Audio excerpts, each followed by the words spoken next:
Hi, I'm Linda. And I'm Andrew. Welcome to Woodlands.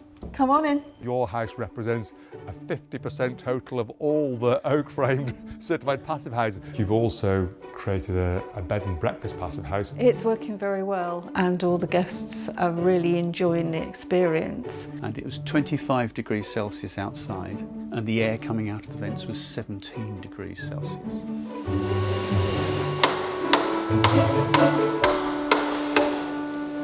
Today we're in deepest Herefordshire, in a hidden valley. I'm here to meet Andrew and Linda, who have designed and created a passive house. So we're going to find out what is a passive house, how do passive houses work, and most importantly, what is a passive house like to live in?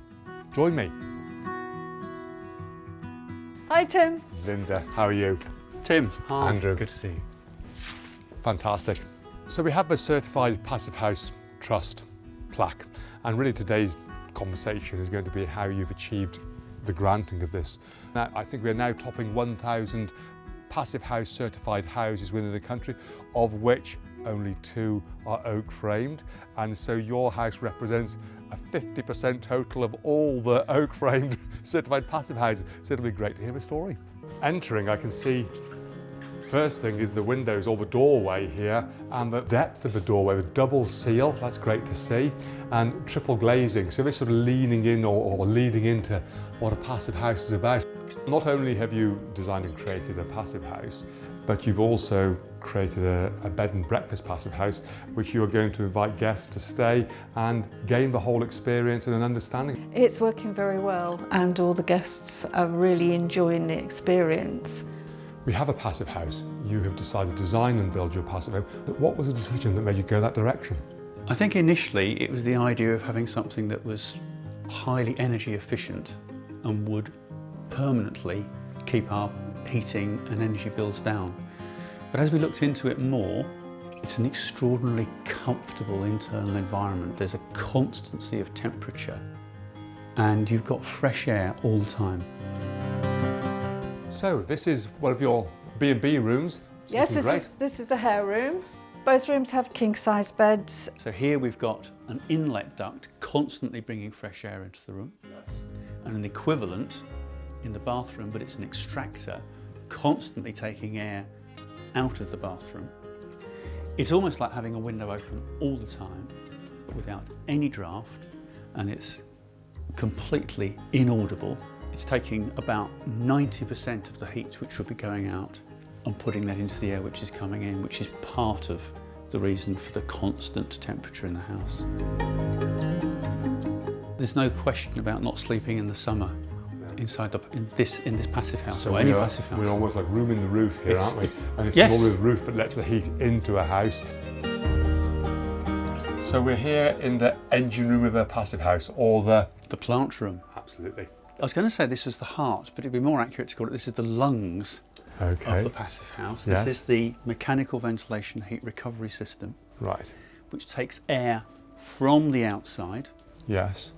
and air from inside and takes it out. And inside here, the two don't actually mix in any way, but heat is extracted from the air going out and warms the air coming in. About 90% of the heat, which is in the air going out, is retained in the house and comes back out through the vents that we've looked at. This is the ground source heat pump, so this is not necessarily part of a passive house, but heat pumps would suit passive houses very well. Perhaps an unusual feature here is we've got what we call a cooler battery. Okay, yes. Now, how does that work? This takes the fluid which circulates through the heat pump and the ground outside. Yeah. So if it's particularly hot, the air coming into the house passes through here, and the cold fluid from the ground outside cools it. And I was measuring this recently, and it was 25 degrees Celsius outside, and the air coming out of the vents was 17 degrees Celsius. Wow. And better still, we're taking heat from the air and putting it into the ground. Yes. So we can then use that when we heat the water, which is heated in the heat pump and stored in the hot water cylinder over there. Fantastic. Well, I can certainly see why you've chosen to have the principal living space on the first floor, and this is your beautiful dining table. So it's English oak, farmhouse table, and you've got these beautiful cat's paws. The features here on this are absolutely incredible, make it so beautiful. Why did you choose to go for oak framing? So we chose oak frame because we just love the appearance, to actually see how the house is built, to see that structure there. It creates marvellous focal points almost wherever you look.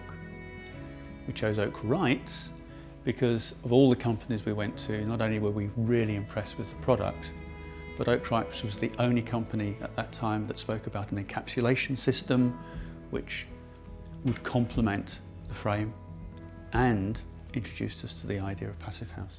What is it actually like to live in this beautiful space? The open plan provides a sense of space, but also somehow there is a coziness to it, which almost conflicts, but it does actually feel that way. Passivhaus environment, the comfort levels, just makes it an incredible place to be. And the sustainability of the product, I suppose, also helps. Well, it gives you a warm feeling, but it is sustainable. The frame probably will outlive us at 300 or 400 years. I think so. Might just do that. Although, because the well-being here is so good, who knows? Who knows? But that's sequestering carbon. Yes. The encapsulation system is recycling wood from paper, and that can be recycled again. But whether it'll ever need to be removed is another matter. And the fact that it's a passive house, most of the energy is coming from the sun, from ourselves, because we're retaining so much of it. We're using very, very little energy from other sources. Well, Andrew, Linda, it's been a great day. We've had a wonderful tour internally, but just standing out here in your beautiful paddocks, and the interesting thing about outside is the balconies, really, which are quite a feature, but they're not just there as an architectural feature, are they? They're actually doing some work relating to the passive house. The main function is to stop the high summer sun overheating the house. Yes. So we've got the floor of the balconies shading the ground floor rooms. Yes. And then above, when we need to bring it out, we've got blinds which will come out. The best day is the day you hand the keys over, and from then on it's a battle to try and keep that absolute crisp, sharp look. Whereas with your home, as you say, as it settles into its environment, it just looks better and better, and almost as though it just grew there in a way.